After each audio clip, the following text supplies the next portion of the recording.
बिस्मिल्लाहिर्रहमानिर्रहीम, अस्सलाम वालेकुम नाज़रीन। आप देख रहे हैं प्रोग्राम सिटी एट 10 और मैं हूं आपकी मेज़बान अना यूसुफ। इस दुआ और इस उम्मीद के साथ कि अल्लाह ताला हम सब के लिए आसानियां पैदा करे और हमें आसानियां बांटने की तौफीक अता फरमाए। आज के शो का आगाज़ कर लेते हैं और आगाज़ में सबसे पहले जानते हैं आज मौसम की सूरत हाल।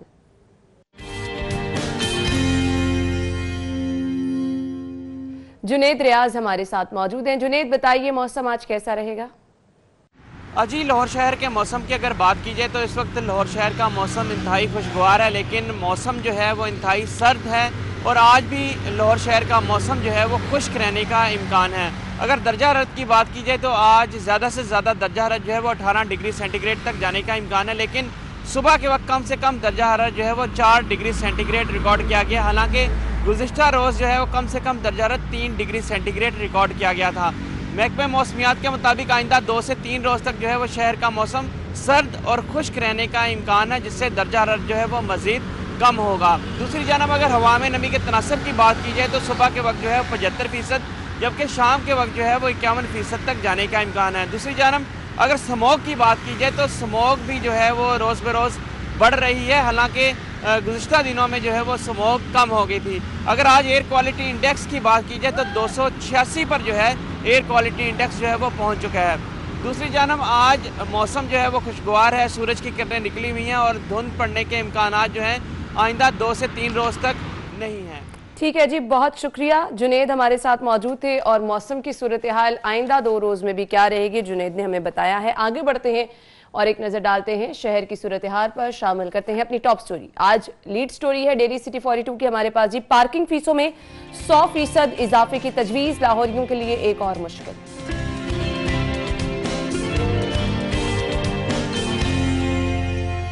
पेट्रोलियम मसनूआत महंगी, गुड ट्रांसपोर्टर्स के किराए 5000 तक बढ़ गए। किराए बढ़ाने के अलावा कोई चारा नहीं, गुड ट्रांसपोर्टर्स का मौक़िफ़। FBR की सनतकार दुश्मन पॉलिसी, मईशत का पहिया जैम करने की कोशिश।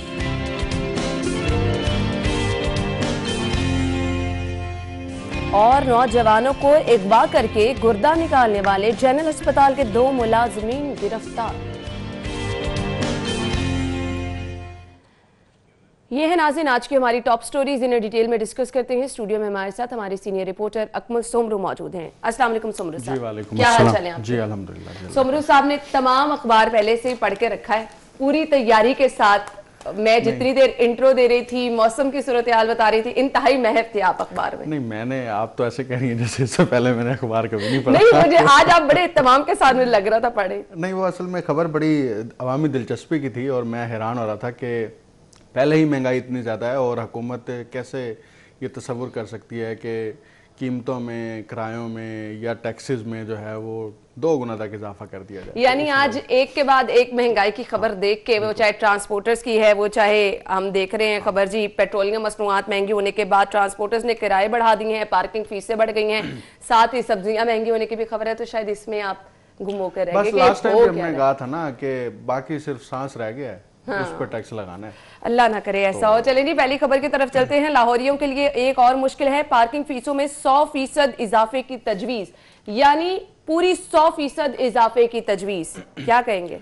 देखिए जी, लाहौर पार्किंग कंपनी के तहत 240 पार्किंग स्टैंड चल रहे हैं और इन 240 पार्किंग स्टैंड्स में चाहे वहाँ पे ट्रक पार्क किया जाता है, चाहे वहाँ मज़दा पार्क किया जाता है, कारें हैं, वैगने हैं, मोटरसाइकिल हैं, हत्ता के साइकिल स्टैंड जहाँ पे सिर्फ साइकिल पार्क होते हैं, तो उनके ऊपर जो है अब ये तजवीज़ पेश की गई है लाहौर पार्किंग कंपनी की जानिब से कि किरायों में जो है वो इजाफा 100% कर दिया, यानी जहाँ 100 रुपए पार्किंग फीस है वहाँ 200 ली जाएगी। अगर मोटरसाइकिल से, अगर कार वालों से 30 रुपए पार्किंग ली जा रही है तो अब वो 50 रुपए ली जाएगी। 10 रुपए मोटरसाइकिल वाले से ली जा रही थी तो अब वो 20 रुपए होगी। अच्छा, तो लाहौर पार्किंग कंपनी के तहत जितने भी 240 पार्किंग स्टैंड्स हैं वहां पर अब शहरियों को होशियार हो जाना चाहिए कि पार्किंग फीस डबल होने जा रही है। देखिए, हुकूमत एक तरफ शहरियों को लाहौर जैसे बड़े शहर के अंदर पब्लिक ट्रांसपोर्ट की बेहतरीन सहूलियात फराहम करने में माजी में भी नाकाम रही है और मौजूदा हुकूमत भी हमें कोई ख़ास इकदाम करती नज़र नहीं आ रही। और आपको सिवाय ऑरेंज ट्रेन के या मेट्रो बस के पूरे शहर के अंदर पब्लिक ट्रांसपोर्ट का जो हाल है, जो लोग वैगनों में सफर करते हैं, जो लोग लोकल बसों में सफर करते हैं, हाल है और वैसे ही खत्म अब अब जब ये खस्ता हाली का शिकार है तो आपको ऑब्वियसली फिर अपनी मोटरसाइकिल पर निकलना है, आपको अपनी कार पर निकलना है। तो उस पे पेट्रोल महंगा हो गया। अच्छा, पेट्रोल महंगा हो गया, उसकी कीमतें बढ़ा दी। अब आप जहां पर जाएंगे पार्क करेंगे, अब आपको डबल फीस अदा करनी पड़ेगी यार, की पार्किंग फीस डबल। आपको जाहिर बात है अपनी चीज की हिफाजत करनी है, अगर अपनी चीज की हिफाजत करनी है तो उसके लिए आपको पैसे अदा करने पड़ेंगे, और पैसे भी कोई कम नहीं।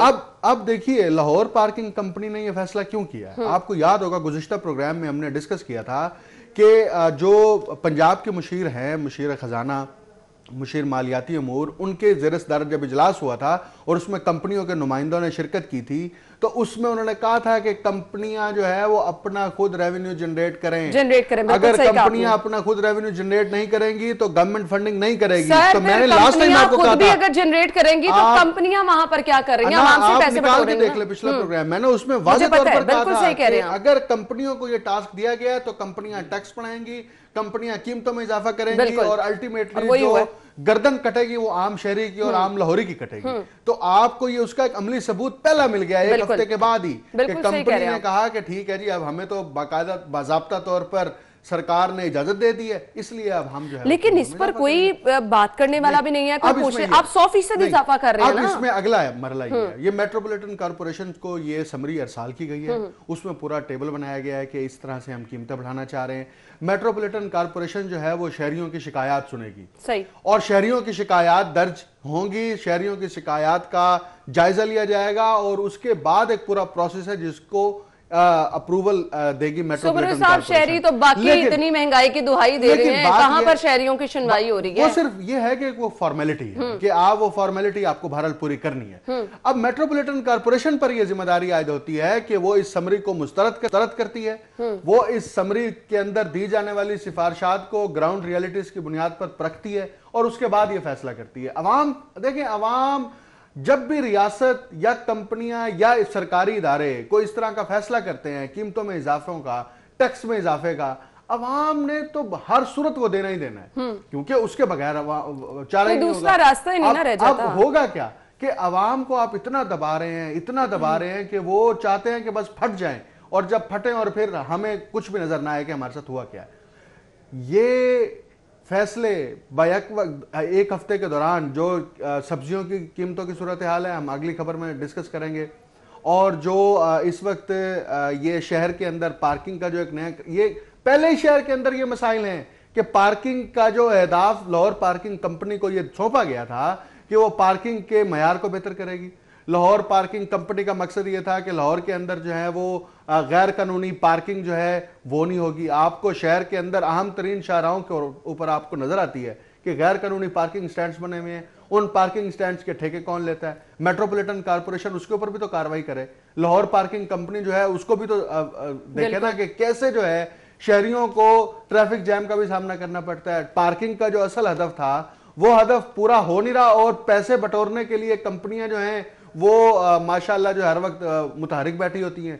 नए चेयरमैन शाहरुख जमाल भट्ट जो है वो कल ही तैनात हुए लाहौर पार्किंग कंपनी के, और साथ ही हमारे पास ये खबर आ गई है कि जनाब अब पार्किंग फीसों में जो है वो 100% इजाफा और 10% इजाफा होता है, 15% इजाफा होता है। सरकारी मुलाजमीन की तनख्वाहों में आपने इजाफा नहीं किया, प्राइवेट मुलाजमीन बेरोजगार हो गए, छोटे छोटे तमाम जो इदारे थे, छोटी छोटी कंपनियां थी, वो हजारों की तादाद में बंद हो गई। आपने लोगों की बेरोजगारी में इजाफा किया, और अगर किसी के पास जाती कन्वेंस है, आप कहते हैं वो जाती कन्वेंस भी ना रखे, वो सड़कों पर धक्के भी खाए क्योंकि पब्लिक ट्रांसपोर्ट भी नहीं है, तो आप कितना एक गला दबाएंगे? अच्छा, एक इस चीज से भी आप एग्री करेंगे कि बहुत सारे पार्किंग स्टैंड ऐसे हैं जहां पर ये जो हुकूमती फीस मुकर्रर की गई है इसके मुताबिक पैसे वसूल भी नहीं किए जा रहे, होता ही नहीं। दो फिर उस पे चेक एंड बैलेंस रख लें कम से कम। मैं वही कह रहा हूं, प्राइवेट पार्किंग कंपनियां, प्राइवेट कंपनियां जिनको ठेके दिए जाते हैं, और मेट्रोपॉलिटन कॉर्पोरेशन की बुनियादी जिम्मेदारी है कि वो उनकी निगरानी करे। वहां पर जो उनकी पर्चियां चलती हैं वो पर्चियां तो ऐसे होती हैं जैसे भत्ता पर्चियां, बिल्कुल ऐसे, और वो पर्चियां जो है अगर आप वहां पे गाड़ी पार्क कर दें या मोटरसाइकिल पार्क कर दें, और दिलचस्प बात है उसके ऊपर ये भी लिखा होता है कि आप पार्किंग कर रहे हैं, बिल्कुल ठीक है, जिम्मेदारी आपकी है, जिम्मेदारी आपकी, बिल्कुल पैसे भी दें, जिम्मेदारी भी हमारी हो। मतलब आप इससे बड़ा जुल्म क्या हो सकता है कि आप अपनी चीज की निगरानी के लिए पैसे अदा करने को तैयार है और पैसे देते हैं, लेकिन उस चिट्ठी के ऊपर लिखा होता है कि जनाब जिम्मेदारी आपकी होगी, चोरी होगी हम जिम्मेदार नहीं है। बिल्कुल सही। तो फ्री पार्किंग अगर आपको मिलती है सहूलत, लाहौर के उन सिर्फ बागीचों में या बागों में या सैर सैर सैर तफरीह की गाहें हैं, जैसे पार्क्स हैं, तो बस वहां पर आपको फ्री पार्किंग की सहूलत मिलती है, फिर लोग फिर या तो उधर जाके पार्किंग करना शुरू कर दें। बिल्कुल ऐसे ही। तो ये हुकूमत की जिम्मेदारी है, इस वक्त मेट्रोपॉलिटन कॉरपोरेशन की जिम्मेदारी है, और इनको ये चाहिए कि इस समरी के ऊपर जो है वो प्रॉपर तरीके से इसको गो थ्रू किया जाए, इसको किसी भी सूरत में एज इट इज इम्प्लीमेंट नहीं करना चाहिए। 100% इजाफा तो किसी तौर मानने वाली बात ही नहीं है ना इस पे तो। अच्छा, फिर इजाफे की वजूहात क्या है ना? हाँ। कंपनी के अखराजात में इजाफा हुआ है क्योंकि कंपनी को खसारे का सामना है, क्योंकि कंपनी पैसे इकट्ठे नहीं कर पा रही है। कंपनी अपने मुलाजमिन की तनख्वाहों में कमी करे, बिल्कुल, कंपनी वहां पे कट लगाए, कंपनी अपनी मराहत पे कट लगाए, कंपनी जो है सर यहाँ पे ना कल्चर ये बन चुका है कि जो काम नहीं हो रहा पैसे अवाम की जेब से निकलवा लो। देखिए, रियासत और रियासती मशीनरी का काम यही है कि उन्होंने अवाम की जेबों के ऊपर नजर रखनी है, बिल्कुल, और अवाम की जेबों पर नजर रखने के साथ साथ किस किस तरीके से पैसे निकाले जा सकते हैं वो निकालते हैं। बिल्कुल, और ये सिलसिला सिर्फ यहीं तक नहीं रुका। जब हम ब्रेक से वापस आएंगे तो मजीद महंगाई को हम डिस्कस करेंगे। फिलहाल एक अहम खबर मेरे पास है जी, और अहम खबर है वजीर आला उस्मान बुज़दार से वफाकी वजीर गुलाम सरवर की मुलाकात हुई है। जी तो नाज़रीन, ये थी हमारे पास अहम खबर जिससे हमने आपको आगाह किया, और प्रोग्राम में अभी न्यूज़पेपर में मेरे सामने खबर है। और शहर में कचरे की सूरत हाल क्या है? बागों का शहर कचरा कुंडी में तब्दील हो चुका है। कल हमारे रिपोर्टर्स ने पूरा दिन जो कवरेज की थी, मुख्तलिफ शहर के इलाके दिखाए थे, कहां पर क्या सूरत हाल है। इस टाइम ये जो मनाजिर आप देख रहे हैं, ये लंडा बाजार में लगा गंदगी का ढेर है, और इंतजामिया यहाँ पर क्या रोल प्ले कर रही है। और ये वो बाजार है अकमल जहाँ पे सारा दिन लोगों का रश लगा रहता है। स्टेशन के साथ ही आपका ये बाजार है, और ये तो अभी एक जगह है ना। ये खबर अगर हम अभी डिस्कस करनी है तो मैं आपको सारी तफसीलात बता देता हूँ कि मैं खुद जो है 3 दिन से कर रहा हूँ। कल मैं हाल रोड पर था, एजुकेशन कॉम्प्लेक्स के सामने। एजुकेशन कॉम्प्लेक्स की दीवार के साथ जो है किंग एडवर्ड मेडिकल यूनिवर्सिटी का बॉयज हॉस्टल है, और हाल रोड का वो आप वहां से लोग दाखिल भी होते हैं और वहां से बाहर भी जाते हैं। आपकी लाहौर की सबसे बड़ी इलेक्ट्रॉनिक्स की मार्केट है, वहां पे गंदगी के ढेर जब मैंने देखे तो वहां के दुकानदार कह रहे हैं, वहां पे स्टूडेंट्स कह रहे हैं कि 2 हफ्ते हो गए यहां से कूड़ा नहीं उठाया जा रहा, और हम पैसे देने को तैयार हैं कि हमसे पैसे ले लो और आके गाड़ियां लाके इसको उठा दो। बिल्कुल, और अब और कोई चारा नहीं ना रह गया। किस तरह लोग गंदगी दे रहे हैं। मुझे ब्रेक का कहा जा रहा है, हम ब्रेक लेते हैं नाज़रीन। ब्रेक के बाद आपको ज्वाइन करते हैं तो मजीद इस पे बात करेंगे। ब्रेक के बाद आपको एक बार फिर से खुशामदीद कहेंगे, और ब्रेक से पहले जो हमने खबर डिस्कस की है वो ये है जी, पार्किंग फीस में 100% तक इजाफा होने जा रहा है, जिसकी भी फिलहाल तजवीज़ पेश की है। तो उम्मीद कर सकते हैं कि इस पर कोई ना कोई नजरसानी कर ले, क्योंकि 100% इजाफा तो किसी सूरत काबिल कबूल नहीं है।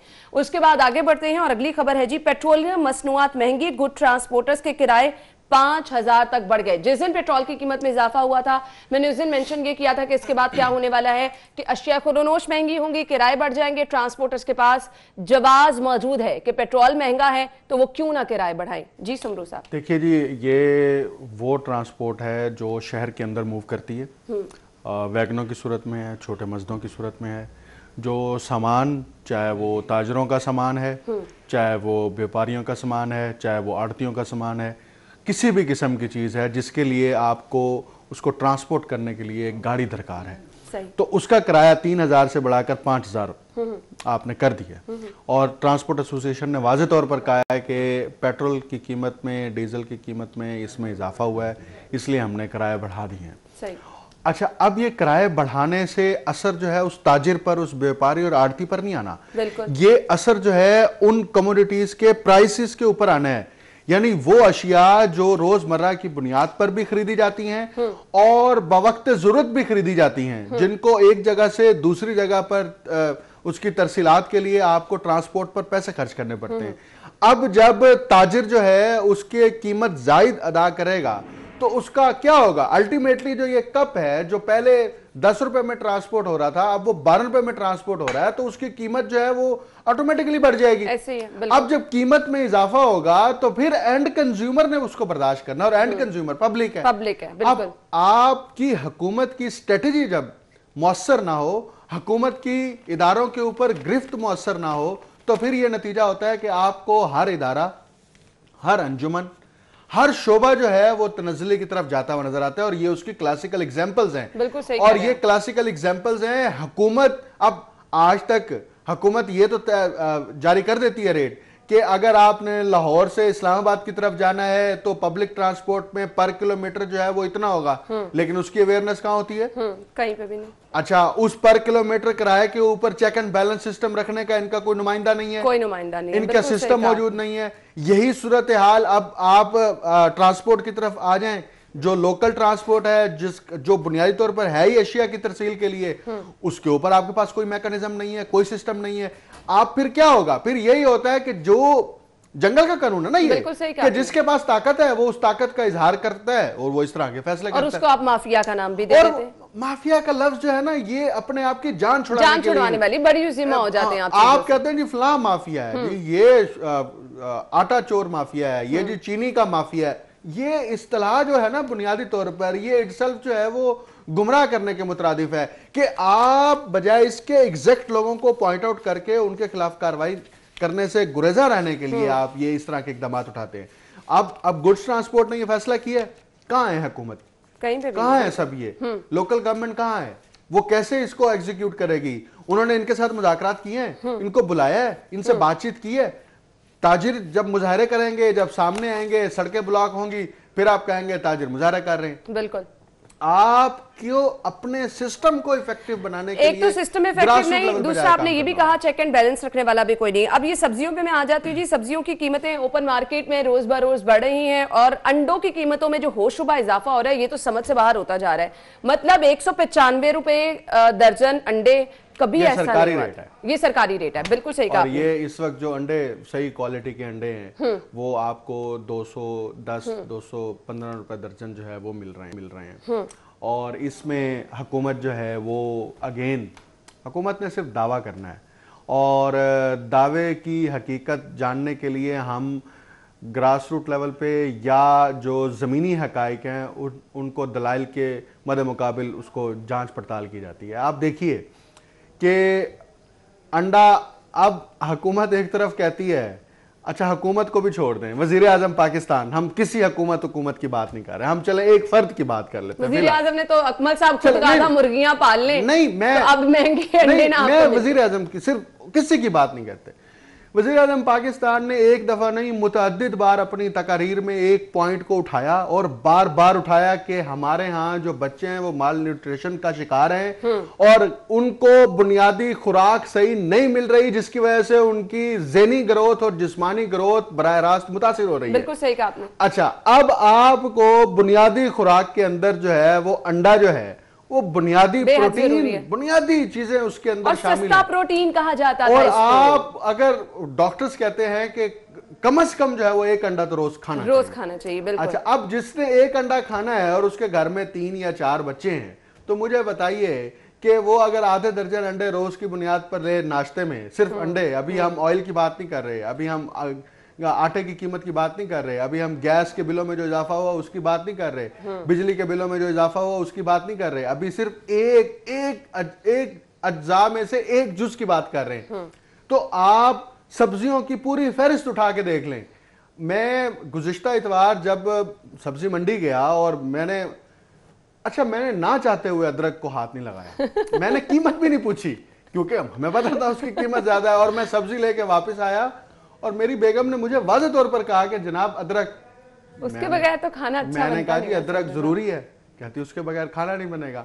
यानी जो सब्जी मुझे अगर 2 या 3 सब्जियां मैंने खरीदी एक दिन के लिए, तो उनके बराबर की कीमत के मुझे सिर्फ 1 पाव अदरक मिली। 250 रुपए पाव अदरक है और ये कह रहे हैं 760 रुपए किलो जो अदरक मिल रही है। मुझे बताएं कहां मिल रही है? सरकार अपने जो इदादत शुमार जारी करती है, सरकार ने चीनी के जारी किए जी हम चीनी को 80 रुपए तक लेके आए हैं, आप जाएं स्टोर्स पे जाएं वहां पे आपको चीनी मिलती नहीं, और जो 80 रुपए रेट के डीसी रेट पे जो चीनी मिल रही है वो चीनी नहीं है, वो ऐसा लगता है कि वो बुरा है। बिल्कुल सही कह रहे हैं, इंतहाई बारीक तरीन फिक्की तरीन चीनी, बारीक चीनी जिसके अंदर मिठास ही नहीं है, यानी वो चीनी की तारीफ में भी पूरा नहीं उतरती।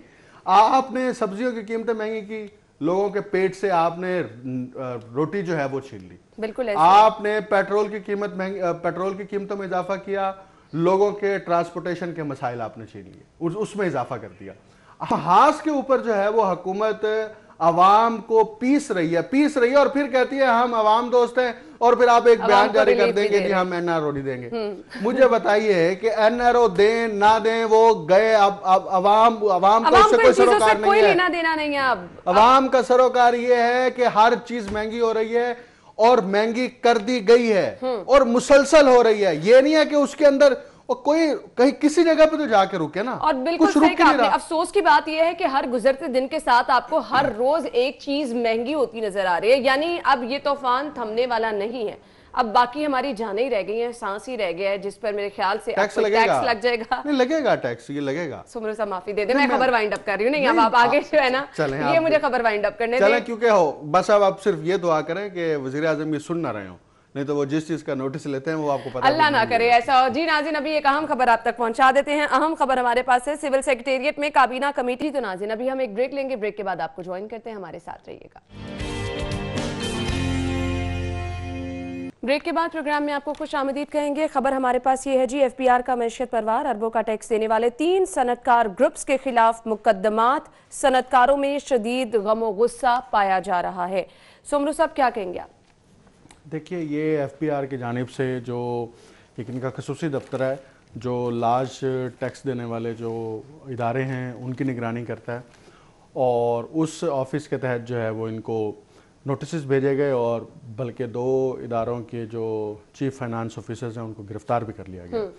और इसका बुनियादी तौर पर जो एफबीआर की जानिब से मौक़िफ़ इख्तियार किया गया है कि टैक्स की अदायगी नहीं हो रही और टैक्स की अदायगी ना होने की वजह से जो है ये कार्रवाई अमल में लाई जा रही है। लेकिन सनतकारों की जानिब से ये वाज़े तौर पर कहा गया है कि ये इंटरनल तौर पर इनके सिस्टम्स के अंदर मसाइल हैं और उस सिस्टम्स की खराबी का खुमियाजा उन्हें भुगतना पड़ रहा है। बल्कि ये भी इल्ज़ाम आयद किया गया है सनतकारों की जानिब से कि एफबीआर ने टैक्स रिटर्न जो करने हैं, बल्कि अरबों रुपए सनतों के वापस करने हैं, वो वापस नहीं कर रही, और जो रजिस्टर्ड इदारे हैं जो अपना टैक्स अदा करते हैं उनके खिलाफ ही कार्रवाई की जा रही है। सही। सुमरू साहब, हम गुफ्तगू का सिलसिला आगे बढ़ाते हैं। अभी हमें ज्वाइन किया चेयरमैन एप्टिमा आदिल बशीर साहब ने। अस्सलाम वालेकुम जी, क्या हाल चाल है आपके?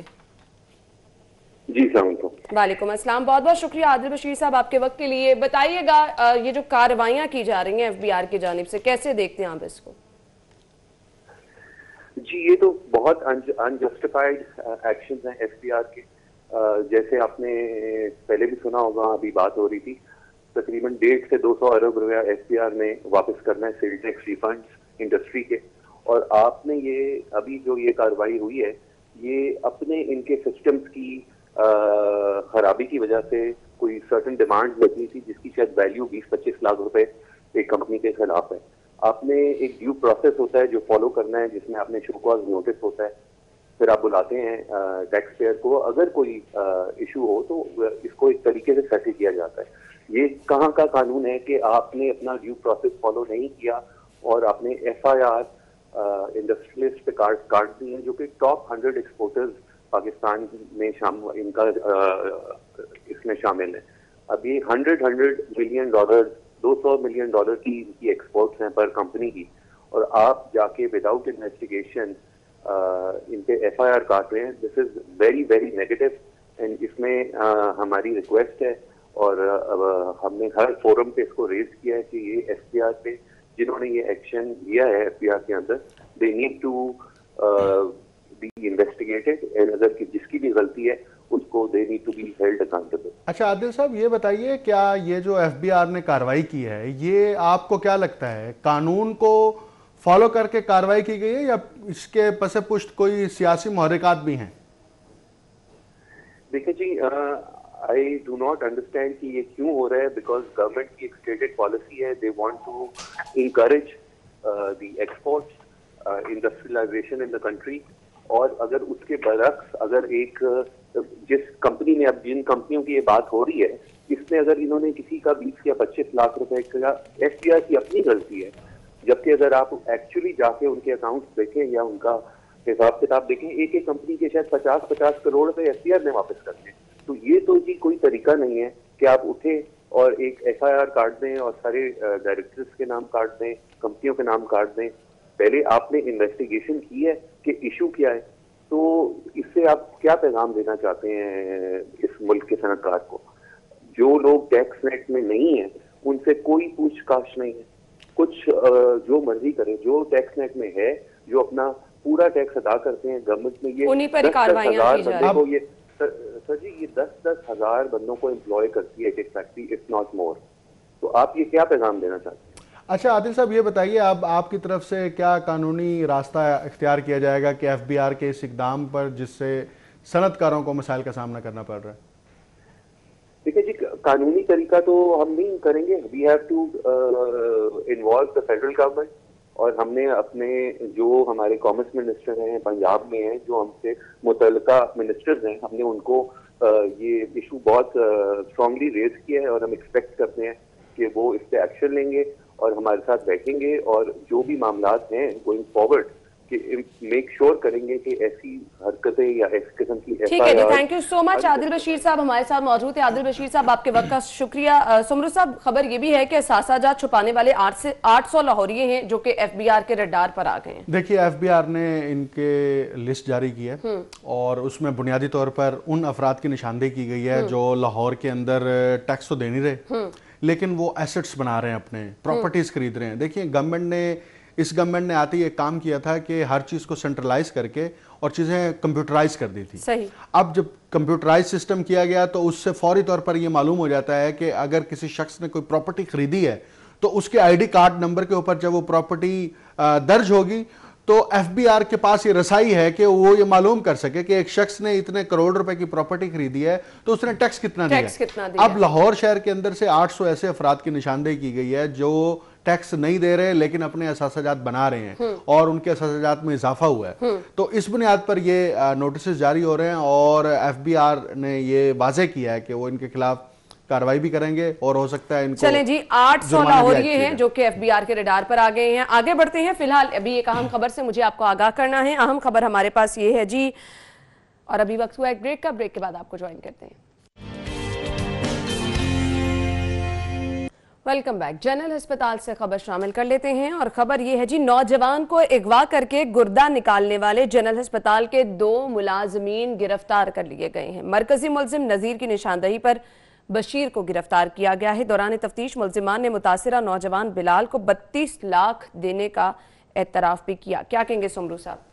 देखिए जी, ये इंतहाई इस पर 2 कार्रवाई की गई है। देखें, हमारे यहाँ ये गिरोह मुतहरिक है और ख़ास तौर पे जो गुर्दों के हवाले से है, गुर्दे निकालना और फिर गुर्दे बेच देना आगे, गैर कानूनी तौर पर गुर्दे निकालने के छोटे छोटे हॉस्पिटल्स कायम करना और वहाँ से लोगों के गुर्दे निकाल के उनको मामूली से पैसे दे के भेज देना, ये माजी में भी रिपोर्ट होता रहा है। सही। लेकिन इस दफ़ा सूरत हाल कुछ मुख्तलिफ इस तरह से है कि जनरल अस्पताल के एक सरकारी ड्राइवर ने जो है वो एक शख्स को जो इतराफ़ किया है, जो पुलिस रिपोर्ट कर रही है कि उसको यहाँ से सरकारी नौकरी देने के बहाने यहाँ से उठाया, लाहौर से इस्लामाबाद लेकर गए। इस्लामाबाद लेकर जाकर वहाँ से ज़बरदस्ती उसका गुर्दा निकाला गया। गुर्दा निकाल के अपने एक भाई को जो है वो गुर्दा लगवाया गया और उसके बाद उसको वहाँ से लाहौर वापस ला के छोड़ दिया गया। चले, इनकी ये मेहरबानी है, इस्लामाबाद लेके वापस ला के छोड़ दिया, वहीं पर नहीं छोड़ा है। अच्छा, और उसके इवज जो है उसको पैसे देने का इतराफ़ किया है कि हमने उस शख्स को 32 लाख रुपए भी दिए हैं जिसको हम लाहौर से इस्लामाबाद लेकर गए। पुलिस ने 2 लोगों को गिरफ्तार कर लिया है, एक सरकारी मुलाजिम है जनरल अस्पताल का और एक उसका साथी है। सही। तो दोनों को गिरफ्तार किया है। जनरल अस्पताल के एमएस ने फौरी तौर पर यह कार्रवाई की कि जो उसके अंदर शामिल था उसको मुअत्तल कर दिया और पुलिस जो है वो मजीद उसके ऊपर कार्रवाई कर रही है। लेकिन यहाँ पर तशवीशनाक बात यह है कि गुर्दा निकालने वालों को कौन पकड़ेगा? बिल्कुल, जिन लोगों ने गुर्दा निकाला है वो कौन सा डॉक्टर हैं? असल में फिर ये पूरा एक ग्रुप बना है ना, ग्रोह है ना? नहीं, ग्रोह है ये पॉसिबल ही नहीं है, ये ग्रोह है। अच्छा, ये तो इसका बयान है। सही। अभी तो इसको इन्वेस्टिगेट होना है ना। ये तो इसका बयान है कि हमने उसका गुर्दा निकाल के फलां शख्स को लगाया है। अब तो ये पुलिस इन्वेस्टिगेट लगेगी उस शख्स को लगाया है या वो गैर कानूनी तौर पर यहां से बाहर चला गया है या उसको बेच दिया गया है। और 32 लाख रुपए दिए हैं। वो 32 लाख रुपए कहां से आए? वो 32 लाख रुपए सरकारी मुलाजिम ने दिए हैं, वो 32 लाख रुपए जिन लोगों ने गुर्दा निकाला है उन्होंने दिए हैं, या वो गिरोह जो है उसने पैसे लिए हैं उसके अंदर। ये इन्वेस्टिगेशन पुलिस ने करनी है। अब पुलिस के पास ये सारा इख्तियार होगा कि वो इस केस को दबाती है या इसको मंतकी अंजाम तक पहुंचाती है। अमूमी तौर पर ये होता है कि ये गिरोह ताकतवर होते हैं, ये मैनेज कर लेते हैं चीजों को और अपने खिलाफ कार्रवाई नहीं होने देते। अदरवाइज तो अगर उस शख्स ने इस बात की निशानदेही कर दी है कि मेरे साथ ये भी मुलविस था, तो उस शख्स को इसकी भी निशानदेही करनी चाहिए कि इस्लामाबाद के उस खास हॉस्पिटल के अंदर, उस क्लिनिक के अंदर इस डॉक्टर ने गुर्दा निकाला है। बिल्कुल सही। और बिल्कुल। इसके ऊपर बड़े सख्त कवानीन अच्छा सुमरू साहब, इससे पहले भी ऐसे बहुत सारे वाकयात हो चुके हैं। अब खबर जिस तरह से डिटेल में आपने बताई है, ये पूरा एक नेटवर्क है। इज इट पॉसिबल कि जिस अस्पताल में ये पूरी कार्रवाई हुई है वो अस्पताल की इंतजामिया, आसपास के लोग, डॉक्टर, इससे सब के सब बेखबर बैठे हैं? देखें, ये पॉसिबल नहीं है। ये तो बेचारा पकड़ा गया ना, मैं इसको इसलिए बेचारा कह रहा हूं कि पकड़ा गया, अनाड़ी होगा इसलिए पकड़ा गया। लेकिन बात यह है कि मेरा मुद्दा सिर्फ इतना सा है कि जिस शख्स ने, जिस डॉक्टर ने गुर्दा निकाला है, बिल्कुल उसको पकड़ेंगे, वो इंकिशाफात करेगा, आपको वो बताएगा मैंने पिछले 6 महीने में कितने लोगों के गुर्दे निकाल के बेचे हैं, मेरे साथ और कौन कौन लाइन है, मेरे साथ कौन कौन सी 62 शख्सियात हैं। ये एक मामूली वाकया नहीं है, ये गैर मामूली है और ये होता है हमारे यहाँ पाकिस्तान में। गुर्दे चाहे वॉलंटियरली बेचे जाएं, चाहे जबरदस्ती निकाले जाएं, बेहोश करके निकाले जाएं, हर दो सूरत जो है वो मुमकिन तौर पर यहां मौजूद रही है और अब भी है। ये उसका एक क्लासिकल एग्जांपल है कि एक अस्पताल का मुलाजिम मुलविस है और जब मुतलका इदारे का मुलाजिम मुलविस है तो फिर ये पुलिस को और मुतलका महकमे को, बिलखसूस महकमा सेहत को, इसके ऊपर इन्वेस्टिगेशन करनी चाहिए कि आखिर ये कौन लोग हैं। बिल्कुल उन्हीं, ऑब्वियसली महकमा सेहत से बाहर तो आई मस्ट से कि अगर इन्वेस्टिगेशन प्रॉपर तरीके से की जाए तो इस तरह के बहुत सारे वाकयात, इस तरह के बहुत सारे अस्पताल मंजर मजबूर है, वो कर नहीं सकेंगे। उसकी वजह यह है कि पुलिस को मैनेज कर लिया जाता है। बिल्कुल वक्त कम है। बहुत बहुत शुक्रिया आपके वक्त के लिए। नाज़रीन, हमें जाना है ब्रेक की तरफ, आप जानिए हेडलाइंस, जिसके बाद हम दोबारा ज्वाइन करते हैं। ब्रेक के बाद आपको एक बार फिर से प्रोग्राम में खुश आमदीद कहेंगे और प्रोग्राम के इस हिस्से में सबसे पहले शामिल कर लेते हैं सेगमेंट्स अपने, और इसमें है हमारे पास different mobile rates. Q mobile noir E8 आप खरीद सकते हैं जी, 27,500 रुपये इसकी कीमत है। Next mobile Q mobile noir Z12, और ये अगर आप खरीदना चाह रहे हैं मार्केट में आपको मिलेगा जी ये 20,500 रुपये का।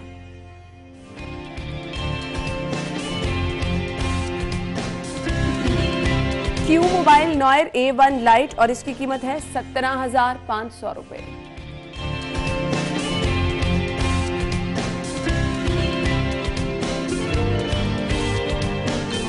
Q mobile view max pro, और ये आपको मिलेगा जी 13,900 रुपये में।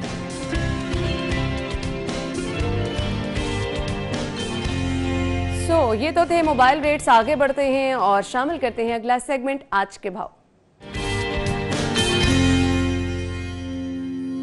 जी, तो नॉर्मली सब्जियों के रेट हम आपको बताते रहते हैं, जिस पर लोग हमेशा से परेशान भी नजर आते हैं और कहते हैं जी सब्जियां महंगी मिल रही हैं। तो आज उसका हल कुछ इस तरह से निकाला है कि ये सब्जियां महंगी तो हैं ही, लेकिन मुज़र सेहत इनको पानी भी लगाया जाता है। फ्रेश सब्जियां आप अपने घर में, लॉन पे, छत पे किस तरह से उगा सकते हैं, ये तरीका आपको दिखाते हैं इस रिपोर्ट में। किचन गार्डनिंग सेहतमंद शौक भी और आलूदगी से पाक सब्जियां फल हासिल करने का जरिया भी। सूबाई डिजास्टर मैनेजमेंट अथॉरिटी ने माहौल दोस्त हाइड्रोपोनिक टेक्नोलॉजी का पायलट प्रोजेक्ट मुकम्मल कर लिया, जिसके तहत मिट्टी के बगैर मुख्तलिफ सब्जियां और फल काश्त हो सकते हैं। किचन गार्डनिंग के लिए ना तो बड़ी सरमायाकारी की जरूरत है और ना ही लंबी चौड़ी प्लानिंग की। सिर्फ 25,000 के सरमाए से मुफीद फल और सब्जियों की काश्त मुमकिन है। ये सिर्फ तजर्बा सब्जियों के लिए नहीं है, ये बढ़ती हुई स्मोक की जो सूरत हाल है उस पर काबू पाने के लिए भी है। स्ट्रॉबेरी भी देख रहे हैं, पालक आप देख रहे हैं, ये चाइनीज़ कैबेज है, ये दूसरे इसको सलाद के हैं पत्ते वो भी हैं, और उसके अलावा आप करेले, उसके अलावा आप जितनी सब्जियां हैं क्रीपर्स, वो सारे के सारे वो भी इसमें हो सकते हैं। डायरेक्टर ऑपरेशन निसार अहमद सानी के मुताबिक हाइड्रोपोनिक टेक्नोलॉजी की बदौलत हर कोई अपनी खुराक की जरूरत पूरी कर सकता है। ना सिर्फ लोगों को एक अच्छा जरिया माश मिले और खाने पीने के अपने घर में चीज़ें मिल जाएं साफ़ सुथरी, उस हवाले से ये हमारा एक कॉन्सेप्ट था कि ये हम किचन गार्डनिंग से शुरू करते हैं, ताकि एक ग्रीन एनवायरनमेंट जब डेवलप होगा तो उससे स्मोक ऑटोमेटिकली कम होगी। माहिरीन के मुताबिक इस टेक्नोलॉजी की मदद से कुदरती आफात के दौरान खुराक की कमी या बुरहान जैसी सूरत हाल पर भी काबू पाया जा सकता है।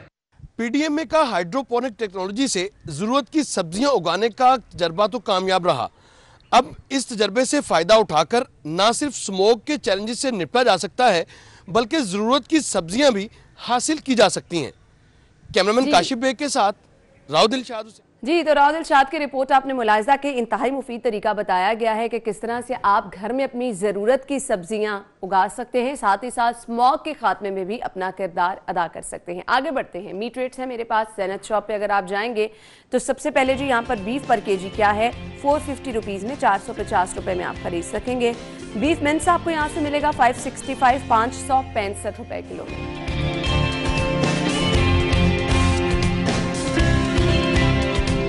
मटन पर केजी आपको मिलेगा 1150 रुपए में। मटन मिन्स आप खरीद सकेंगे 1390 रुपए में।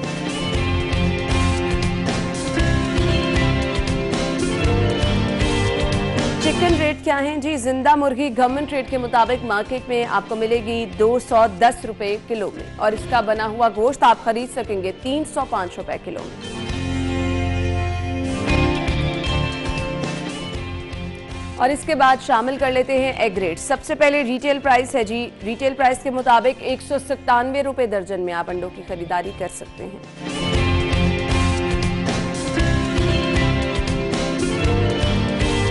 होलसेल पर 2 रुपए कमी के साथ 195 रुपए दर्जन में अंडे अवेलेबल हैं। इसके बाद अगर आप जाएंगे गोरमे से खरीदारी करने के लिए तो 196 रुपए दर्जन में आप अंडों की खरीदारी कर सकते हैं।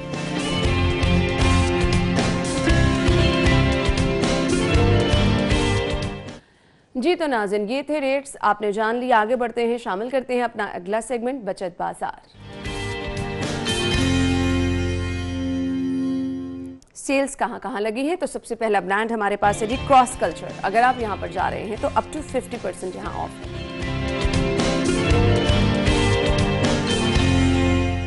डायनेस में अगर आप जा रहे हैं तो अप टू 50% यहाँ पर भी ऑफ है।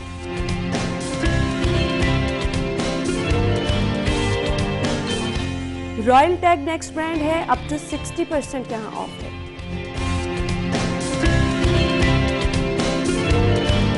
और बोनेंजा पे जी अप टू 50% ऑफ है।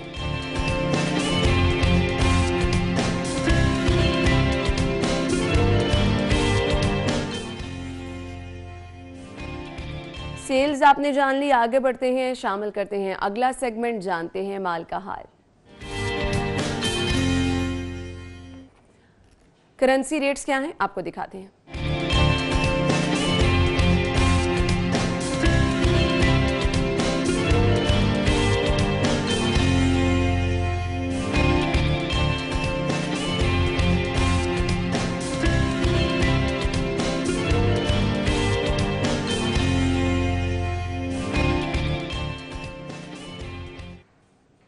जी, तो नाज़रीन अभी हम लेंगे एक ब्रेक और ब्रेक के बाद जब आपको ज्वाइन करेंगे तो बहुत ही इंटरेस्टिंग टॉपिक जो कि मेरे ख्याल से सभी का मोस्ट फेवरेट होता है कि तीखे नक्शो निगार कैसे मुमकिन बनाए जा सकते हैं। और इसमें सबसे ज़्यादा एक्साइटमेंट जो मुझे नज़र आ रही है कि ये चीज़ें मज़ीद ईजी कैसे होती जा रही हैं कि अब आपको सर्जरी की भी ज़रूरत नहीं होगी। इस पर हम बात करेंगे ब्रेक के बाद, हमारे साथ रहिएगा। ब्रेक के बाद नाज़रीन प्रोग्राम में आपको एक बार फिर से खुश आमदीद कहेंगे। और जैसा कि मैंने ब्रेक पे जाने से पहले कहा था जी, तीखे नक्शो निगार हर किसी का ख्वाब होता है, लेकिन इसके लिए पहले आपको बहुत ज़्यादा मेहनत करनी पड़ती थी, इसके लिए टाइम भी बहुत ज़्यादा दरकार होता था। लेकिन अब ये चीज़ें बहुत ही आसान बन गई। वो किस तरह से, ये हमें बताएंगे। स्टूडियो में हमारे साथ हमारे मेहमान मौजूद है, डर्मेटोलॉजिस्ट हैं डॉक्टर अजीम जहांगीर। उन्हें खुश आमदीद कहेंगे। अस्सलाम वालेकुम डॉक्टर साहब, क्या हाल चले आप? अल्लाह का करम, अल्लाह का। डॉक्टर साहब आज का टॉपिक बहुत, मुझे तो बहुत ज़बरदस्त लग रहा है, इंटरेस्टिंग लग रहा है, क्योंकि ये चीज़ें कराने के लिए आपको एक्स्ट्रा टाइम भी चाहिए होता था और सम टाइम डर भी लगता था कि अगर आप अपने नोज़ को रीशेप करा रहे हैं या फिर अगर आप अपनी आईब्रोज को लिफ्ट कराना चाह रहे हैं तो ये ऑब्वियसली क्योंकि आपको सर्जरी के थ्रू ये चीज़ें करानी पड़ती थी तो डर लगता था। अब ये आसान कैसे हो गई हैं? देखें, with the passage of time, जिस तरह हम पहले अगर दिन में 2-2 4-4 सर्जरीज करते थे, अब वही काम नॉन सर्जिकली अवेलेबल हो गया। और वो अल्लाह का बड़ा शुक्र है कि उसके लिए कोई सर्जरी की ज़रूरत नहीं है, एडमिशन की ज़रूरत नहीं है, हॉस्पिटल में एडमिशन की ज़रूरत नहीं है, कोई कट नहीं लगता। तो उसमें फॉर एग्जांपल जिस तरह आपने कहा कि जो नोज़ था, अगर आपने नोज़ रीशेपिंग करवानी है तो पहले हम सिर्फ सर्जरी के थ्रू कर सकते थे। अब उसके अलावा जो ज़्यादा जो पॉपुलर हो गया वो है नॉन सर्जिकल नोज़ रीशेपिंग, कि सर्जरी के बगैर हम नोज़ को तीखा कर सकते हैं। अगर झुका हुआ है, जिसको हम पैरेट नोज़ या तोता नाक लोग बोलते हैं, उसको उठा सकते हैं। उसके लिए हम दो चीज़ें यूज़ करते हैं ज़्यादातर। एक है कि हम वो मसल्स जो नाक को टेढ़ा कर रहे हैं या नाक को नीचे कर रहे हैं, उनको थोड़ा सा रिलैक्स कर सकते हैं बोटॉक्स से। सही। दूसरा ये होता है कि हम काफ़ी दफ़ा फिलिंग एजेंट ऐसा यूज़ करते हैं जो कि फिल करके, तो अगर किसी का हम्प है ऊपर, आपका नोज़ सीधा नहीं है, उसको सीधा कर सकते हैं। अगर नोज झुका हुआ है उसको उठा सकते हैं। यानी इसके लिए सर्जरी की बिल्कुल जरूरत नहीं होती है, ये वाज़ेह तौर पर नहीं, इसमें सिर्फ एक इंजेक्शन लगता है और इंजेक्शन से आप रीशेप कर देते हैं। और तीसरा जो हम आजकल यूज कर रहे हैं वो यूज कर रहे हैं कि हम थ्रेड्स जो हैं, एक बारीक, वो मैं लाना भूल गया गाड़ी में से, कि एक बारीक से थ्रेड्स होते हैं जो कि होते धागा हैं, वही वाला धागा मोर और लेस जिससे हम स्टिचेस लगाते हैं। अच्छा। लेकिन उसके इर्द गिर्द छोटी छोटी नोकीली चीजें लगी होती हैं, तो वो जो जिसको बार्ब्ड थ्रेड्स बोलते हैं, जिस तरह बार्ब्ड वायर होती है इसी तरह का थ्रेड होता है, वो हम जब अंदर जिल्द के डाल देते हैं तो वो जिल्द में जाके अटक जाता है। अच्छा। और वो कोई दर्द कोई नहीं होती, लेकिन उसके चूंकि बहुत ही बारीक बारीक उसकी चोंचें होती हैं जिससे कि जिल्द को पकड़ के हम उसको फिर खींच सकते हैं। इसी तरह स्किन को टाइट किया जा सकता है। लेकिन वही वाले जो हम थ्रेड्स हैं उनको हम यूज कर सकते हैं नोज रीशेपिंग में भी, और वो तकरीबन 1-1.5-2 साल तक वो। अच्छा, अब ये आप पेशेंट को खुद रिकमेंड करते हैं कि उन्हें कौन सा प्रोसीजर कराना चाहिए, या ये पेशेंट की अपनी चॉइस भी होती है?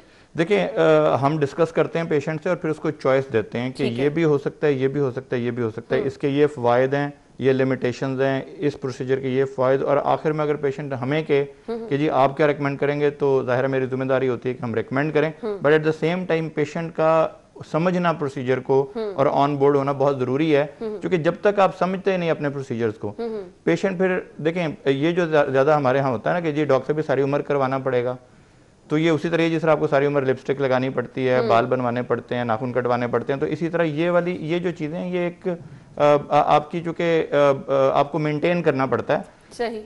और इवन सर्जरीज भी जो है, अगर सर्जरी की भी एक लाइफ होती है कि अगर आपने फर्ज करें फेस लिफ्ट करवा लिया, आपने अपना नोज रीशेपिंग करवा ली, तो जब आपके facial features with the passage of time आप बुढ़ापे की तरफ जाते हैं तो उसमें फेशियल फीचर बदलते हैं, जिसको कि दोबारा आप किसी हद तक जी, तो उसके बाद दोबारा आपको कोई ना कोई। अच्छा डॉक्टर साहब, जब भी कोई ऐसा ट्रीटमेंट कराना होता है ना, तो पहला सवाल जहन में क्या आता है जब आप सारी डिटेल्स पूछ लेते हैं? किससे ज्यादा पेन तो नहीं होगी, कोई साइड इफेक्ट तो नहीं होंगे, ये भी बता दीजिएगा। जी, सबसे पहली बात तो ये कि पेन का होना आजकल के ज़माने में किसी प्रोसीजर से करवाने से पहले बहुत ज्यादती की बात होगी, क्योंकि इस कदर ज़्यादा एडवांसमेंट्स अल्हम्दुलिल्लाह एनेस्थीसिया में आ चुकी हैं कि पेन नहीं होनी चाहिए।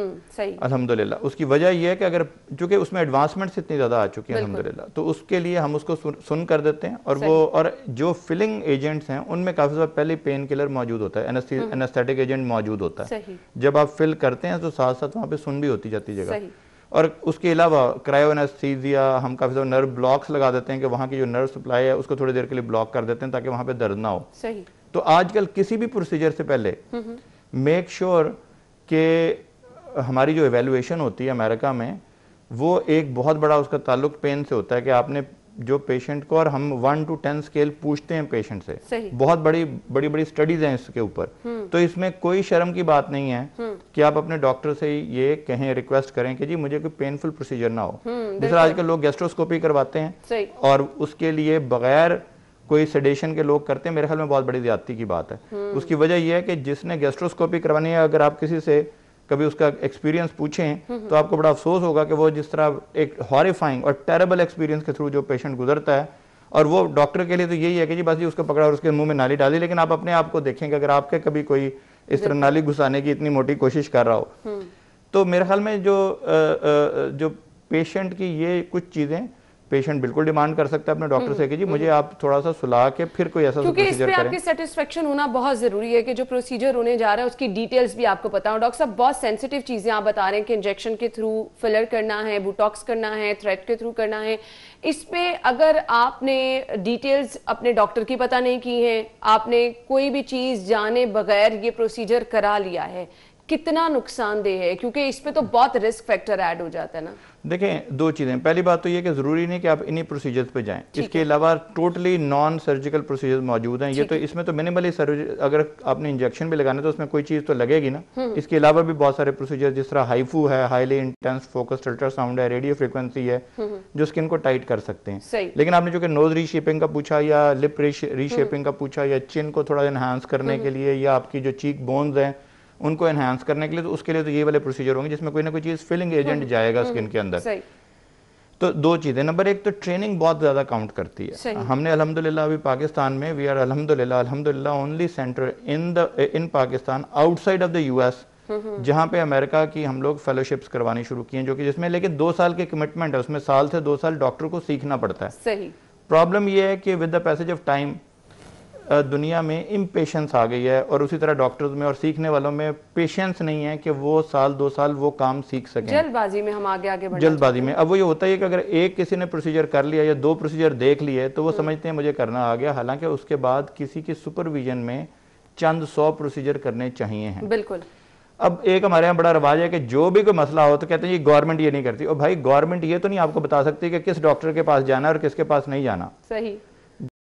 लिमिटेशन है। आप अपनी आंखें खुली रखें और देखें कि जिस डॉक्टर के पास जाते हैं, अगर आपने गाड़ी खरीदनी है तो आप 10 लोगों से पता करते हैं कि कौन सी गाड़ी अच्छी है, कौन सी खराब नहीं करती। अपने डॉक्टर की रिकमेंडेशन किसी अच्छे डॉक्टर से लें। सही। ताकि वो डॉक्टर, और दूसरा है कि इंटरनेट पे बहुत सारी मार्केटिंग कंपनियां आ चुकी हैं जो कि पैसे लेती हैं डॉक्टर को रेफर करने के। सही। और वो जो मिडल मैन है या वो जो एजेंट्स हैं समझ लें, उनसे बचना बहुत जरूरी है। उसकी वजह यह है कि वो कंपनियां हैं जो कि किसी भी डॉक्टर से पैसे लेके उसके पास रेफर करना शुरू कर देती हैं। बिल्कुल ऐसे ही है। तो उससे किसी कंपनी के रेफरल से नहीं आपने जाना, वो अपने किसी भी डॉक्टर की बढ़ा सकती हैं इज्जत, किसी की इज्जत में कमी कर सकती हैं। तो बिजनेस का एक तरीके का डॉक्टर साहब ढूंढ लिया हुआ है ना। अच्छा डॉक्टर साहब, मुझे ये बताइएगा, बहुत सारे हमारे सैलून्स भी ऐसे हैं जो ये काम कर रहे हैं, अगर इन केस ये इंजेक्शन गलत तरीके से लग जाते हैं, क्योंकि आपकी स्किन का मामला है ना, चीजें ऊपर आपको नजर आनी है, वो चाहे आप चिन के लिए कुछ करा रहे हैं, नोज के लिए करा रहे हैं, इसका नुकसान क्या हो सकता है? देखें, अल्लाह ने जिल्द में बहुत छोटी छोटी ब्लड की खून की नालियां रखी हैं जो कि आपके तमाम फेस को खून पहुंचाती है और आंखों को भी खून पहुंचाती हैं। उनमें एक खुदा ना खास्ता डेंजर ये होता है कि अगर इंजेक्शन किसी ऐसी वेन में, आर्टरी में लग जाए जो कि आपकी आंख को सप्लाई करती है, तो आंख ज़ाया होने का खतरा होता है। अल्लाह ना करे तो आंख ज़ाया कर देना किसी का, वो बड़ा ये किसी अच्छे डॉक्टर से भी हो सकता है, लेकिन उससे ये होने का चांस बहुत ही कम है, चूँकि वो एहतियात से लगाएगा। काफ़ी दफ़ा हम नीडल्स ऐसी यूज़ करते हैं जो कि आगे से गोल होती हैं, वही नहीं, वो नीडल किसी आर्टरी में या वेन में उसको फाड़ के जाने का चांस बहुत कम होता है। सही। इसी तरह जो ट्रेनिंग है, अपने डॉक्टर से पूछें कि जी आप ये जो काम करने लगे हैं मेरे फेस पे, आपकी तालीम कहाँ से हासिल की, कौन आपका डॉक्टर था जिसने आपको सिखाया, कितने अरसे आपने काम किया। अब सवाल ये पैदा होता है कि कभी तो मेरे पास पेशेंट आके पूछते हैं और थोड़े से हैरान होते हैं कि जी हम गुस्सा क्यों नहीं बनाते। वो हम इसलिए गुस्सा नहीं बनाते, गुस्सा कर जाते हैं। हाँ जी, गुस्सा ना, देखें जो डॉक्टर गुस्सा करता है उससे तो भाग जाना चाहिए, क्योंकि ये देखें, ये किसी के लिए जिसने सचमुच सीखा हो, जिसने, उसके लिए बड़ी एजाज की बात होती है कि आप उसकी डिग्रियां पूछें, आप उसकी क्वालिफिकेशन पूछें, आप उससे पूछें तुम्हारा उस्ताद कौन था। अगर आप मुझसे पूछें तो मैं तो बड़े फख्र से बताऊंगा कि फलां मेरा उस्ताद था। तो ये चीजें जो हैं, ये मेरे ख्याल में ये पेशेंट की, पब्लिक की अपनी रिस्पॉन्सिबिलिटी है। इसके लिए हम कभी किसी हुकूमत को, किसी के इदारे को ये नहीं कह सकते जी तुमने मुझे नहीं बताया था कि मैं इस डॉक्टर के पास जाऊं कि ना। बिल्कुल ऐसे ही है, इसके रिस्पॉन्सिबल आप खुद होते हैं। अच्छा डॉक्टर साहब, ये चीजें अवेयरनेस के लिए बहुत जरूरी होती हैं, इसलिए मैं साथ साथ ये भी डिस्कस करती जा रही हूँ। नोज के बाद चिन, डबल चिन हर किसी का मसला रहती है, खवातीन, मर्द हजरात, सभी लोग मोटापे की वजह से भी, वैसे भी जिनको मोटापा नहीं भी है, डबल चिन के मसाइल रहते हैं, इसका इलाज कैसे मुमकिन हो सकता है? इसके लिए भी एक है टोटली नॉन सर्जिकल, ठीक है, फिर है मिनिमली इन्वेसिव और फिर है सचमुच सर्जरी। ठीक है। तो जो टोटली नॉन सर्जिकल, उसमें हाईली इंटेंस फोकस अल्ट्रासाउंड, अगर उसको खास आप दर्जे हरारत दें फैट को, तो वो फ्रीज हो जाता है। ठीक है। अब ज्यादा दर्जे हरारत पे भी फ्रीज हो जाता है, जिसको हम रेडियो फ्रीक्वेंसी बोलते हैं, उसके लिए कोई सर्जरी की जरूरत नहीं है। और काफी दफा हम दर्जे हरारत को कम कर देते हैं, फ्रीज कर देते हैं फैट को। ये वही टेक्नोलॉजी है जिसमें हम पेट के फैट को जिल्द के नीचे फ्रीज कर देते हैं, और जब वो थॉ होता है, जब वो पिघलता है, तो वो बेसिकली इतना पिघलता है कि वो जिस्म से निकल जाता है। अच्छा। और वो उसको ब्लड एब्जॉर्ब कर लेता है, पिघलते हुए वो जो आपके जो फैट सेल्स हैं वो समझ ले वो मर जाते हैं, और इसको लाइपोलाइसिस बोलते हैं। ठीक है। कूल स्कल्पटिंग के नाम से बड़ी मशहूर है दुनिया में।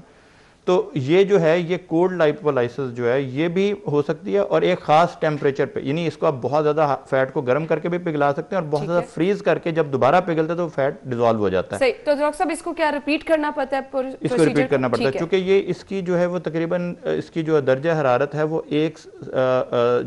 जो है 1 इंच से ज्यादा नीचे नहीं जा सकता। तो अगर आपकी फैट की लेयर फर्ज करें पेट पे 3 या 4 इंच है, उसका मतलब 3 से 4 ट्रीटमेंट्स होंगी तब कहीं वो फैट निकलेगा बॉडी से। ठीक है। फैट जो है ये वही उसी तरह पहले बॉडी एब्जॉर्ब करती है और फिर उसी तरह आपका जो लिवर है उसको मेटाबोलाइज कर देता है, जिस तरह के किसी भी फैट को, खाने वाले फैट को जिस तरह करते हैं। सही। लेकिन इसको थोड़ी सी टाइम लगता है।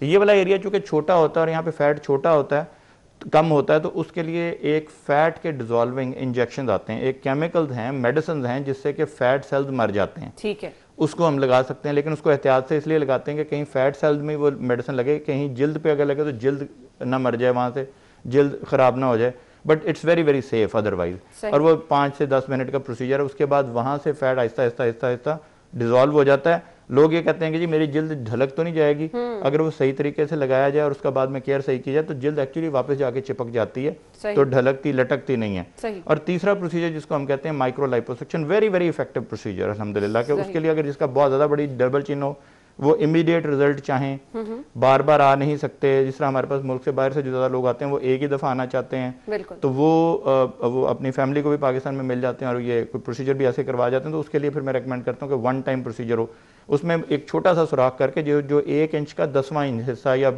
12वां हिस्सा होता है, सही, उसके थ्रू एक पाइप डाल के उसको फैट को सक कर देते हैं, तो फैट वहां से निकल जाता है, उसको जिसको माइक्रो लाइपोसक्शन बोलते हैं। सही। वो भी उसको हम फुली इन्वॉल्व सर्जरी नहीं है, वो भी मिनिमली इन्वेसिव सर्जरी है और उसका 3-4 दिनों में वो ठीक हो जाता है। सही सही। लेकिन वो एक ही दफा में एक और चीज, जब इस तरह की आप कोई ट्रीटमेंट कराते हैं तो सबसे पहले ये ज़हन में आता है कि फेस पे कोई निशान तो नहीं रह जाएगा, नजर तो नहीं आएगा जिसकी वजह से पता चले कि कोई ट्रीटमेंट यहाँ पे हुआ। देखें, जब भी आप कोई ऐसा ट्रीटमेंट करवाएं जिसमें कोई इंजेक्शन लगे या जिल्द के अंदर कोई पाइप जाए या इंजेक्शन की तरह की कोई नीडल जाए, हमेशा याद रखें जो मर्जी कोई डॉक्टर कह रहा हो, हकीकत ये होती है कि वहां पे ब्रूज पड़ सकता है फॉर द टाइम बीइंग। सही। वक्ती तौर पे वहां पे थोड़ा सा नील पड़ सकता है जो कि वक्त के साथ साथ चले जाता है। ठीक है। उस वक्त आपने कोशिश ये करनी है कि उसके ऊपर सन ब्लॉक लगा के रखें, नील के ऊपर धूप ना ज्यादा लगे और वो नील खुद ब खुद चले जाएगा। सही। तो नील का पड़ना जो है वो निशान पड़ सकता है, इसलिए कभी भी आजकल जिस तरह अब शादियों का सीजन है और पेशेंट अक्सर आते हैं कि जी मेरे अगले हफ्ते किसी भाई की या बहन की या बच्चे की शादी है, मेरी खुद शादी है और मेरा कोई ओवरनाइट ट्रीटमेंट करते हैं, तो उसमें मेरी रिक्वेस्ट ये होती है पेशेंट से, कोई भी ऐसा ट्रीटमेंट जिसमें कि निशान पड़ने का खतरा हो या कोई कॉम्प्लिकेशन का चाहे 0.001% ही खतरा हो, वो आप किसी ऐसे बड़े इंपॉर्टेंट फंक्शन से पहले ना करवाएं। उसके लिए थोड़ा सा टाइम अपने आप को दें। सही, ये बहुत ज्यादा जरूरी है। वो सब चीजें हैं जो अगर आप कोई भी ट्रीटमेंट करा रहे हैं तो आपको जो है इस चीज का ख्याल रखना है। डॉक्टर साहब हमारे साथ मौजूद है, हम गुफ्तगू का सिलसिला आगे बढ़ाएंगे। अभी एक ब्रेक लेते हैं, ब्रेक के बाद ज्वाइन करते हैं। ब्रेक के बाद आपको एक बार फिर से खुश आमदीद कहेंगे। डॉक्टर अजीम जहांगीर हमारे साथ स्टूडियो में मौजूद हैं और गुफ्तगू का सिलसिला हम आगे बढ़ाएंगे। डॉक्टर साहब, बहुत पहले तो हम देखते थे कि एक स्पेसिफिक एज में जाके आपको माथे पे लाइंस पड़ रही हैं, स्माइल लाइंस आ रही हैं और ये आंखों के दरमियान, अब हर किसी का ये मसला नजर आ रहा है, तो इसको किस तरह से खत्म किया जा सकता है? देखें, पहली बात तो ये कि काफ़ी सारे लोग समझते हैं कि खास एज की ज़रूरत है। मैंने भी कुछ अर्सा पहले, कुछ चंद साल पहले एक बच्ची देखी और उसकी वो शी वॉज हार्डली 18 और 19 ईयर्स ओल्ड। अच्छा। और उसकी अम्मी और वो मुसर थे कि जी मेरी दरमियान में जो लाइनें नजर आती हैं मुझे लोग बूढ़ा समझते हैं और I am trying to get married, it's a hurdle. पहली दफ़ा मैंने सोचा कि हाँ यार ये अब एज स्पेसिफिक तो ना रहा मसला, चूंकि उसको वो बहुत ज़्यादा कहीं कंप्यूटर पे काम करते थे, शायद नज़र कमज़ोर थी, तो बहुत इस तरह करके घूर के देखती थी और उससे वो लाइनें मुस्तकिल हो गई। अच्छा, उसका वो मैंने खैर बोटॉक्स किया, शी वेंट एब्सोल्युटली फाइन। तो उसका मुझे ये लगा कि हम काफ़ी दफ़ा एज से रिलेटेड नहीं करना चाहिए, इसको देखना चाहिए कि कब किसको क्या मसला है। सही। एक ये तो नहीं कि अब बच्चों को करने लगे, लेकिन अगर कोई, और बच्चों में भी बोटॉक्स यूज होता है, सिर्फ झुर्रियों के लिए नहीं होता। अगर बच्चे के गर्दन टेढ़ी और एक तरफ ज्यादा पट्ठा खिंचा हुआ है तो बोटॉक्स को लगा के उसको हम रिलैक्स कर सकते हैं। अच्छा। अगर किसी का भेंगापन है तो भेंगापन की आजकल सर्जरी की जरूरत नहीं, आप बोटॉक्स इंजेक्शन देके वो मसल जो आंखों को दरमियान में खींच रहे हैं उनको आप रिलैक्स कर सकते हैं। सही। तो इसके खूबसूरती के अलावा भी बहुत सारे, और ये एक्चुअली जो इंजेक्शन था वो खूबसूरती के लिए नहीं बना था, वो तो बाद में पता चला कि जो आपकी झुर्रियां हैं खासतौर पे माथे पे या और साइडों पे, वो बोtulinum टॉक्सिन जो उससे हम इंजेक्शन लगाते हैं, वो मसल जो रिलैक्स हो जाते हैं और वो झुर्रियाँ खत्म हो जाती हैं। तो एक तो तरीका ये हो सकता है कि आंखों के इर्द गिर्द उसकी झुर्रियाँ ठीक करने का।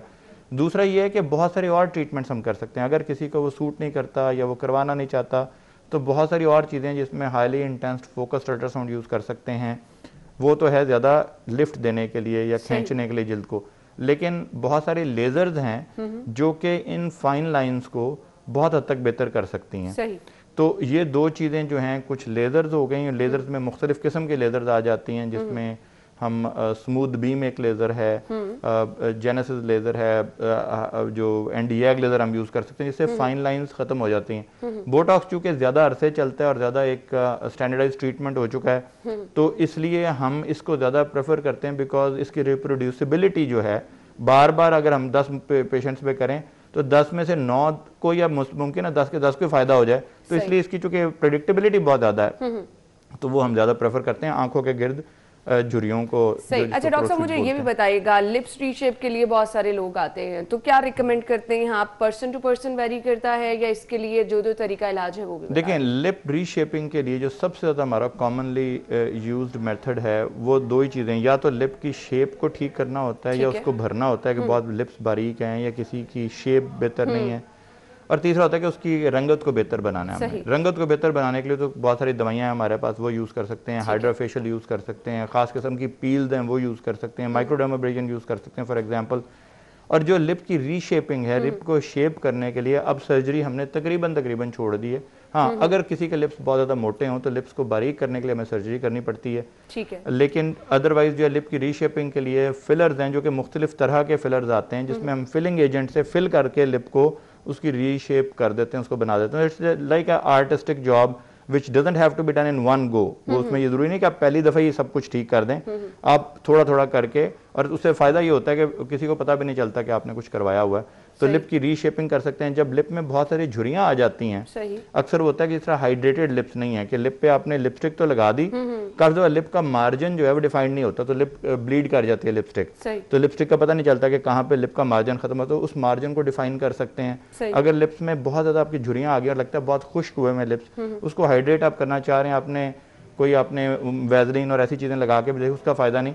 तो ऐसे फिलर्स हैं जो कि लिप को हाइड्रेट भी रखते हैं और लिप की जो प्लम्पनेस है वो ज़्यादा बेहतर हो जाती है। सही सही। अच्छा डॉक्टर साहब, मुझे ये भी बताइएगा, आप हम टर्म एक यूज़ करते हैं, अभी मैंने यहाँ पर लिखी भी थी कि मैंने स्पेशली आपसे पूछना है, HIFU, ये है क्या?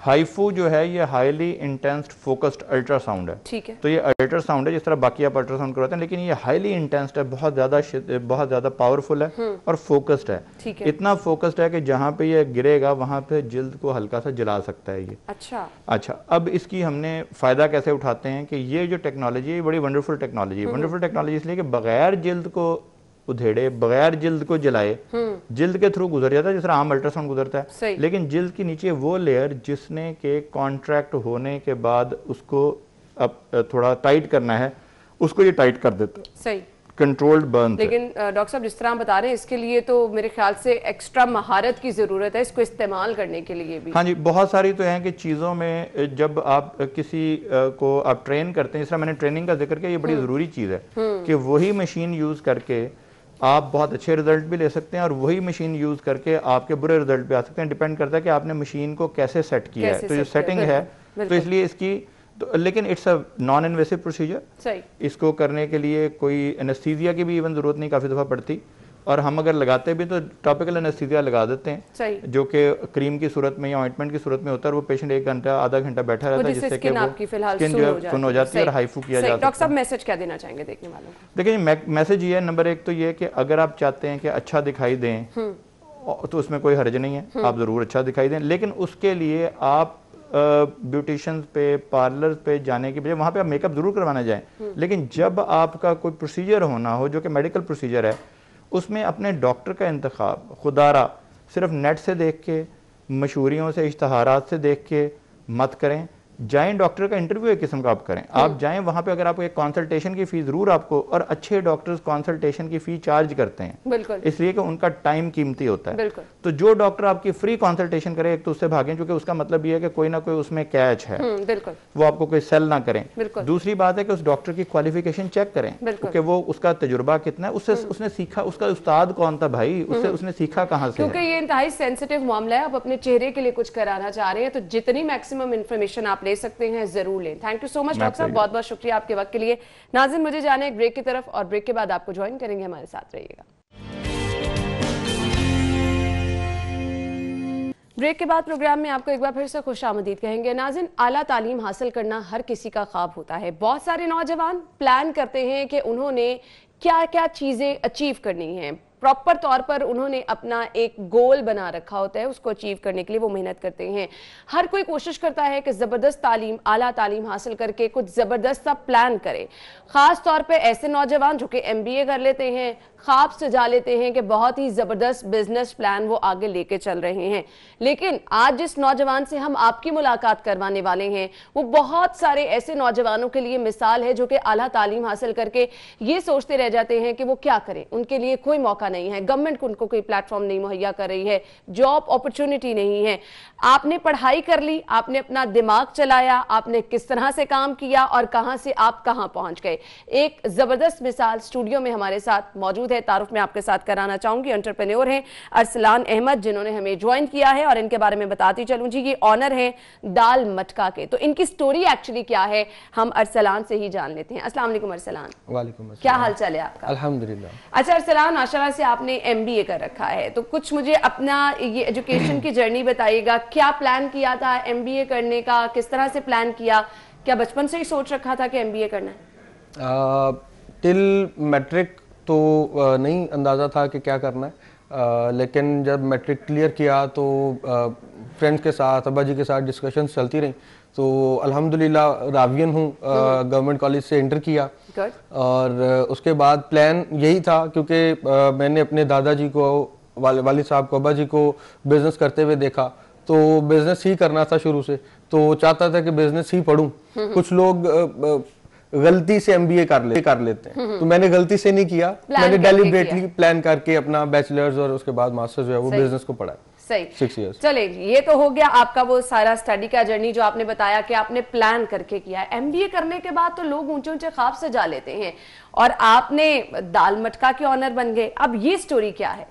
बिजनेस इज समथिंग, मेरे पास 2 ऑप्शंस थी, या तो मैं अब्बा जी का बिजनेस ज्वाइन कर लूँ, वो जो कर रहे हैं पिछले 20 साल से 25 साल से, उसी को आगे लेके चलूँ, और या मैं खुद कुछ ऐसा क्रिएट करूँ 10 साल बाद मैं कह सकूँगा दैट इज माइन, इसके ऊपर मैंने मेहनत की है, ये मेरा ब्रेन चाइल्ड है। तो वो कुछ करना चाहता था। फूड हमेशा से एक ऐसी इंडस्ट्री है वो कि जो हमेशा चलेगी। अब्बा जी कहते हैं पुत्र क़यामत तक लोगों को खाने की जरूरत पड़नी है, तो बी रिलेटेड टू फूड। तो फूड में करना चाहते थे कुछ, यानी ये स्पेसिफिकली आपका अपना आइडिया था? जी जी बिल्कुल, फूड में कुछ करना चाहते थे। दाल चावल को चूज किया, उसकी भी रीजंस कि आपकी प्रोडक्ट एक ऐसी होनी चाहिए जो हर एक के लिए अपीलिंग हो। तो बिरयानी थोड़े से अवेलेबिलिटी उसकी बहुत ज्यादा है, और कुछ लोगों को होती है, कुछ लोगों को नहीं। दाल चावल एक ऐसी चीज है कि जो आप वीकली, हर बंदा वीकली 2 दफा आराम से खा सकता है। तो मेरे ख्याल में मेजोरिटी को ज्यादा अपीलिंग जो है वो दाल चावल थे, तो उस वजह से दाल चावल को चूज कर लिया।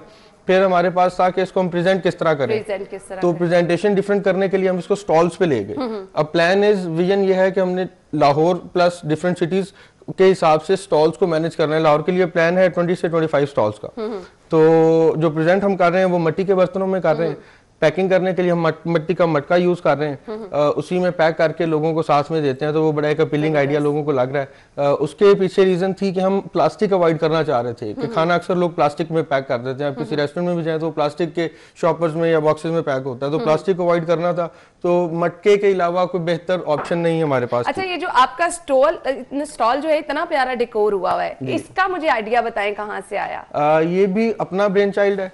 ये जो लाहौर में डिफरेंट वर्कशॉप्स हैं जहाँ पे रिक्शास बनते हैं, उनके साथ जाके 2 महीने में हमने डिजाइन फाइनल किया। उसके जो वेल्डर्स हैं, इंजीनियर्स हैं, वहाँ पे उनको समझाया। तो एक कंबाइंड एफर्ट के साथ जो स्टॉल को जो है वो बनाया, जीरो से बनाते हैं हम। बिल्कुल सही, और मिट्टी के बर्तनों में खाना। अच्छा, दाल चावल के साथ दीगर लवाजमात भी हैं, तो ये क्या आइडिया था?